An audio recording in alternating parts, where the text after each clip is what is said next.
नमस्कार दोस्तों। इजराइल और ईरान का युद्ध शुरू हो चुका है। दोनों देश एक दूसरे से भिड़ गए हैं। ये अचानक से आपस में क्यों भिड़ गए, जबकि ये दोनों देश एक दूसरे से सीमा तक साझा नहीं कर रहे हैं? और क्या ईरान ने परमाणु हथियार बना लिए हैं? आइए समझते हैं इस युद्ध को। यह राजनीतिक है या ईरान की महज एक कूटनीति का हिस्सा है? इसको शुरुआत होती है 13 जून 2025 को।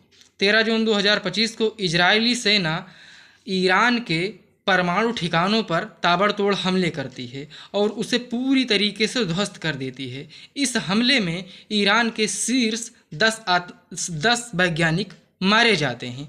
इससे ईरान ने इसे फुलवार घोषित कर दिया। जवाब में ईरान ने इजराइल के ऊपर 150 बैलिस्टिक मिसाइल और एक हाइपरसोनिक मिसाइल लॉन्च कर दिया। इजराइल की राजधानी तेल अवीव पर जब ये 150 बैलिस्टिक और एक हाइपरसोनिक मिसाइल उसके आसमान में पहुंचे, तब उसका एयर डिफेंस सिस्टम आयरन डोम के नाम से है, उसने 98% मिसाइलों को ऊपर ही मार दिया, लेकिन सभी मिसाइलों को डिटेक्ट नहीं कर सका, जिनमें एक हाइपरसोनिक मिसाइल भी थी।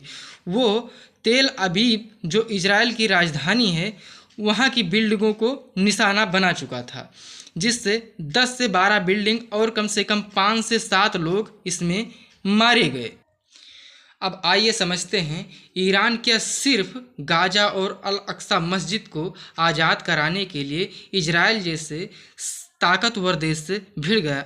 अल अक्सा मस्जिद इस्लाम की तीसरी सबसे पवित्र मस्जिद है, जो कि पूर्वी जेरूसलम में है, और इजराइल ने इसे सन 1967 में जीत लिया था और अपने देश में सम्मिलित कर लिया था। लेकिन इसकी जो देख रेख है वो जॉर्डन की वक्फ बोर्ड को दे दिया था।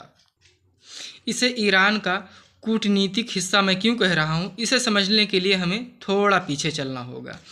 सन 2021 में अप्रैल महीने में यूएन ने एक रिपोर्ट जारी किया कि अगर यमन में फूड सप्लाई 24 घंटे के भीतर नहीं पहुंचाई गई तो यमन में 24 घंटे के भीतर कम से कम 40,000 बच्चे मारे जाएंगे। यहाँ आज जो मुस्लिम का खलीफा बनने की होड़ लगी हुई है, इनमें ईरान, तुर्की, सऊदी अरेबिया, ये 3 देश मुख्य रूप से शामिल हैं। ये सभी देश चुप थे और वहाँ पर भीषण बच्चे मारे गए और उनको कोई देखने नहीं गया। लेकिन अब ऐसा क्या हुआ कि ईरान मुस्लिमों का मसीहा बनने के लिए सीधे इजराइल पर युद्ध थोप दिया है। यमन की मदद कर